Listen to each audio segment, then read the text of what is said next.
Namaskar. This whole creation is of one substance, like a village made out of clay. It is composed of one substance. That is the infinite consciousness of Parampurusha. It is a dream in the mind of the great dreamer, a simulation, a thought, a projection in the mind of the infinite. Millions upon millions of stars, untold number of planets, and life abundant throughout the universe, throughout the cosmos, all manifesting in the mental field of the infinite Brahma. In that field, there is creation, the creation of all that is, the emergence of life. There is the preservation, the drama of this created universe, the manifestation, and then there is the dissolution of all that is.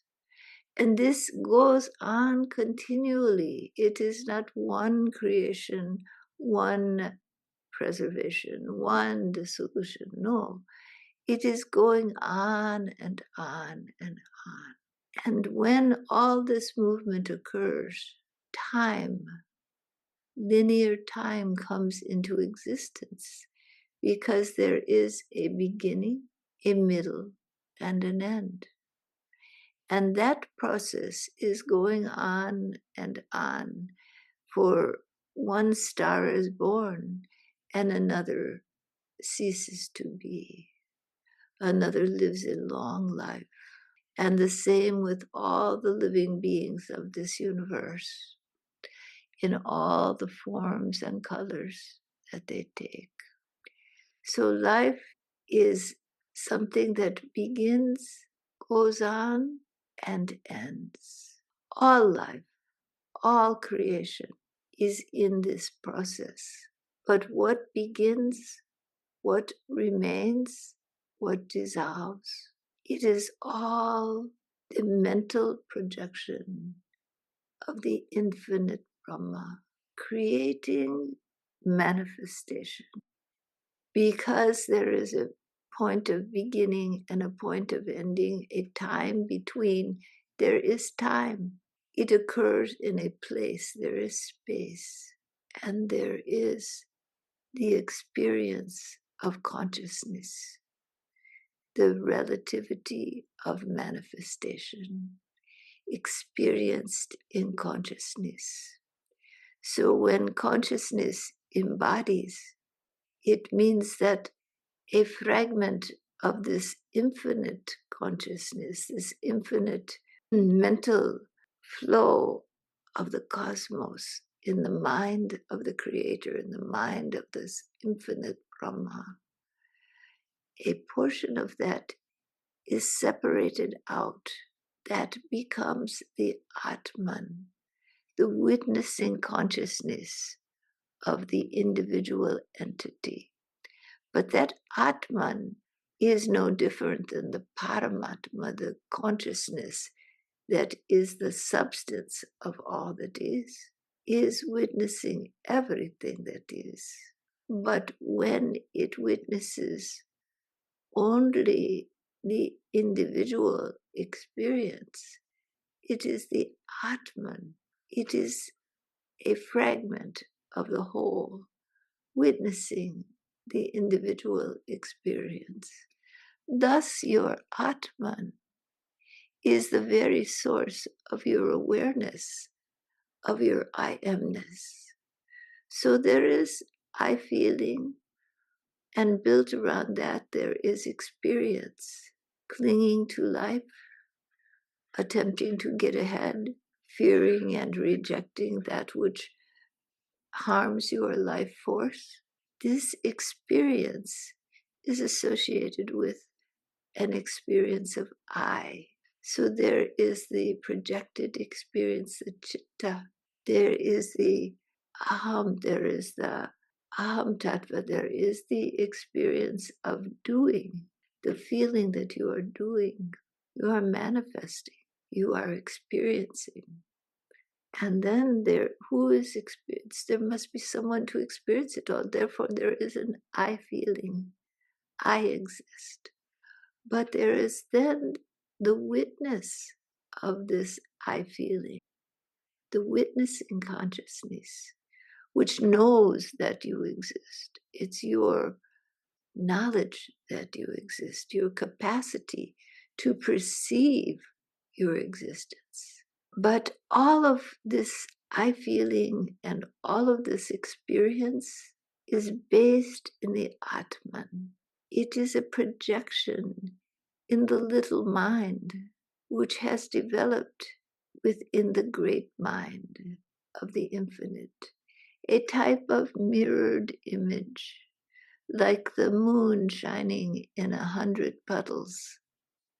The consciousness of the infinite shines the light of your existence. And your existence is part and parcel of this infinite essence of being. You are not separate. You are not alone. Your existence is part of the whole. You think there is a beginning and an end, but the truth of your nature has no beginning, no end, therefore no time. It is everywhere, so there is no place. There is only aware being, infinite love, divine essence. There is no movement, so time does not exist. But within this motionless quiescence, within this peace of being, within this love unconditional, lies the inherent movement of time and space, the inherent manifestation of creation. So your existence is multidimensional, and your aware consciousness, your Atman, your knower, is the same as the Paramatma, the cosmic knower. And the essence of that knowledge is quiescent, peace without motion, love without motion, infinite, beyond words, beyond description. You are ever in this peace, in this timeless, omniscient existence. Yet you remain in time and space, in personality and a sense of self, a unique sense of self, a flower in the garden of creation. All of this exists. All of this is. Existence is timeless, and yet it remains.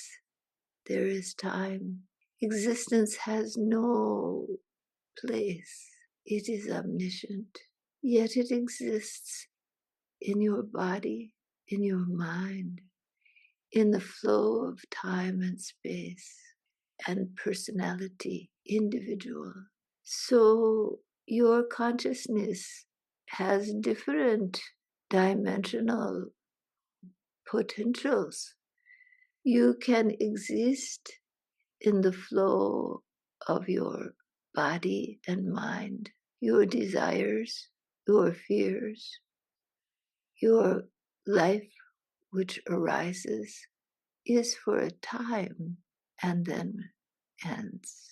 Consciousness exists in that everyday movements, yet for those who truly want to know, it exists beyond those everyday movements, free of body and mind, free of beginning and ending.